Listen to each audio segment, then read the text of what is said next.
Wakati huo mimi nasimamia Bungoma na pia nasimamia Kakamega. Mwanaume mwingine ni Ukio Mtata wa Busia. Kwa hivyo mimi ni senator wa Western. Na leo tuko hapa kwa ajili ya ODM. Mimi ningependa kusema hivi.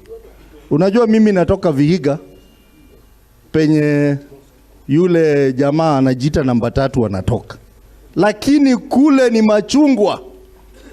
Tumepaka machungwa kila mahali. Na hapa Bungoma pia yule jamaa mwingine anatoka hapa. Lakini mimi naona nyinyi mnaregea. Lazima mtakaa na mimi chini niwapatie siri. Mko tayari kupewa siri? Mimi watu wa Bungoma. Mimi nimeishi hapa miaka 5. Nilikuwa nafanya kazi Mumias, nikiishi hapa Msikoma. Hata niko na boma hapa. Nikaoa nikiwa hapa. Nilifurahishwa sana na siasa za Wamalo wa kijana, wakina George Captain, Mukisa Kitui na wale viongozi wote mlikuwa nao. Lakini sasa ukiangalia upande ile, nuangalia upande hii, unaona hapa ODM. Hapo ndio wale viongozi wajasiri wa wabukusu wako. Wewe unaweza linganisha Sifuna na Didmus Baraza? Unaweza linganisha Sifuna na Didmus Baraza? Ama ulinganishe Mheshimiwa Timu wa Nyinyi na wale wengine wakina investors, sijui Dani Wanyama? Unaweza linganisha hao? Sasa wabukusu waja niwaambie, nyota yenu iko kwa chama cha ODM.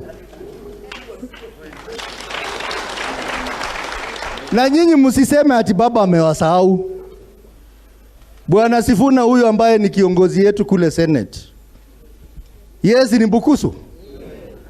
Timu wa Nyinyi si ni bukusu? Amewasahau? Si amewapatia vitu? Na sisi tunasema hivi. Unajua kule Nairobi, mimi nataka kuambia ukweli. Waluya ni wengi. Lakini kwa hao Waluya wengi wanatoka Vihiga.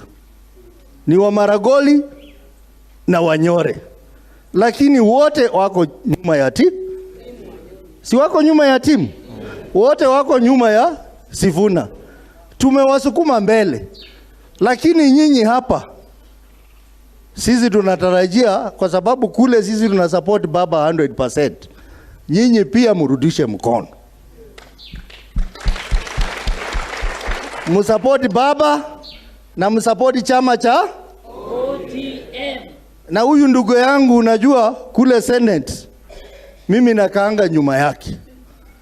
Na wakati mama mwingine alikuwa anatusumbua pale, tumempa kiti huyu mama Fatuma Dulo wa huko Isiolo. Tumempa kiti lakini anarudi anakojoa kwa hiyo kiti, anatudharau.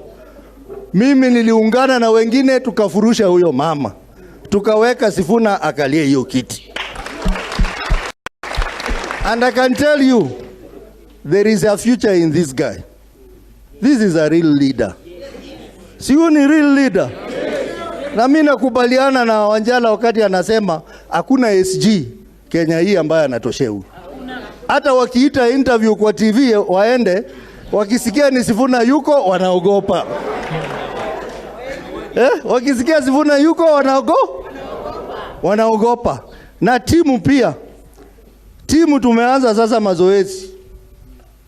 Na kiti ya ugavana Nairobi, mnajua hiyo ndio kiti namba 3 kubwa Kenya. Sasa sisi tukikuwapatia kiti ya namba 3 Kenya, na huyu mzee anatoshea, na nyinyi mtapatia baba nini? Si mtapatia namba 1? Na muingie ndani ya chama cha ODM. Asanteni sana. Thank you so much, Senator. Thank you so much for your kind words. Your Excellency, I want to invite the leader